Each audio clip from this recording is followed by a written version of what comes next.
I used my homemade nail gun. Quietly, I fired 2 expansion hooks into the bank wall. Then I pulled out the hydraulic puller, secured the steel cable firmly to both hooks. Once the machine started, the entire stone wall would tear open a gaping hole.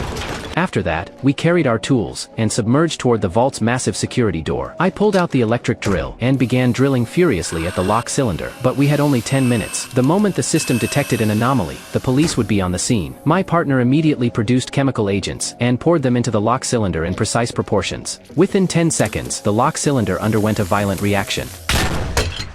I swiftly examined the internal structure with an endoscope. The slightest miscalculation would cause the entire door to lock permanently. After confirming the angle of the lock pins, without hesitation, I turned the dial. When all gears locked into place, the 2-ton vault door swung open.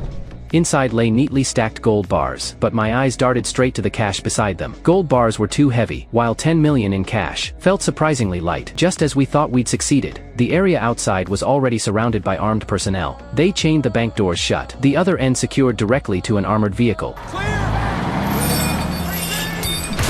But when they stormed in, they found nothing. We had already slipped out the back door. Unexpectedly, outside the back door, stood a scavenging old man. To avoid exposure, my partner punched him. As my partner prepared to finish him off, I immediately stepped in front of the old man. I knew clearly, once things spiraled out of control, there'd be no turning back. Just as tension peaked, our backup arrived. I dragged my partner toward the car, but in the chaos, a gun suddenly discharged. My partner was critically wounded on the spot. I had to shove him into the vehicle first, then rush back, because the 10 million yuan was still at the rear entrance, but the commotion had already alerted the police. To avoid capture, my partner suddenly floored the gas pedal and sped off. In that instant, I was completely stunned. I sprinted after him, only to collide head-on with arriving police. Put your hands in the air!